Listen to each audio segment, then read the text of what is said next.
Students are out of school for the summer, and there are some parents trying to encourage their kids to get off their phones and go outside.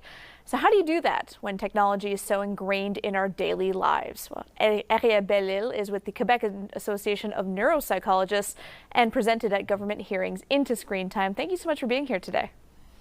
Thank you, Kelly. So how much time is too much time on your phone or computer or tablet? Yeah, recommended screen time, it's 1 to 3 hours. So usually, and it's kind of good like to have like a several hours, like 1 to 2. After 3, 4, then the benefits really decline. Yeah. So yeah, So how 1 to 3 hours. screens, there's so much a part of our lives. Is it reasonable to expect, a total shutdown and say you can't use your phone at all for the summer? Actually, there's some study that said like a bit of screen time is good for you. Like, and there's like a lot of thing. It helps like connect with friends and stuff like that, even with different activities. So like some hours, 1 to 2 hours might be good. There's kind of the U-shape effect. So like, yeah, around like 1 or 2 hours, that's a good time. But after that, then the effects start to drop, like, and the impact are more negative. So actually, I wouldn't recommend that much, like to stop phones for the whole summer. Yeah, to that point. If you can do for a few days, for sure, that's good. Like that's good, like to try it. But I mean, it's not better to not use your phone like for the entire week. So, to that point, you see online a lot of people posting kind of disparaging remarks about kids today, saying, when I grew up, we were outside all day, or you'd only come in when the street lights came on. But that might not be the situation for all kids. Some kids live far away from their friends or in rural areas. So is there a case to be made for kids keeping a connection with their friends via their phones when they're not in school for the summer, so they don't get to see them as often? Exactly. That's one of the benefits actually of like having phones, so you can stay connected with your friends, even if you're far away. So I actually have nothing to add to that. Your resume is really great. Some are far. So yeah, that's good. Okay, well, there's a lot of parents out there wondering, how do you get your kid off the phone or off the computer for the summer? Any tips for parents who are trying to manage this?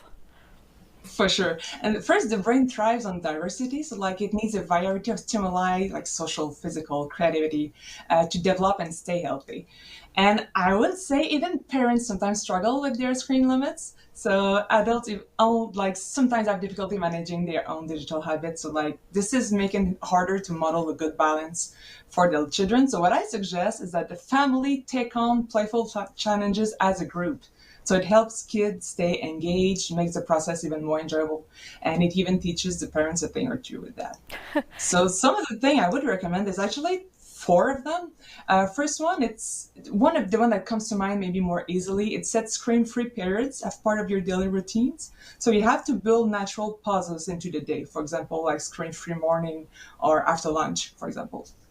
And especially one downtime before bed, since anyway we should not be using our phone like before going to sleep.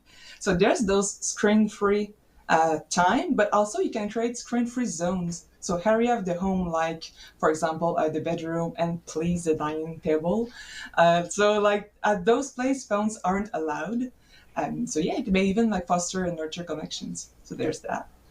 And one that I really like, the one that I suggest are more like, okay, we can't use our screen, but what do we do? So to offer replacement activities, really like suggest fun, screen-free alternatives, like playing board games with family or friends, creative project, physical activities, outdoor adventure. And summer is a great moment to introduce activities that stretch across like a few days. So it helps children learn how to plan, how to pace themselves, how to come back to task over like several days. So it teaches patience, persistence, and how to stay engaged.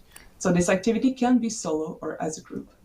All right, some great tips. We don't have a lot of time left, but I do want to ask you, for parents, what are some signs that addiction might be creeping into their kids? What should they be looking for that? Yeah, usually the one that is more, well, the one I would say is like irritability. So if they have to stop using screen and they're very irritable, or more, you see sign of like they're more depressed. Those are the one usually that say this is like too much screen time, because it's harder like to put the phone or the tablet down and do something else. So irritability and depressed mood, that would be it. All right. Well, thank you so much for shining some light on this. We appreciate it.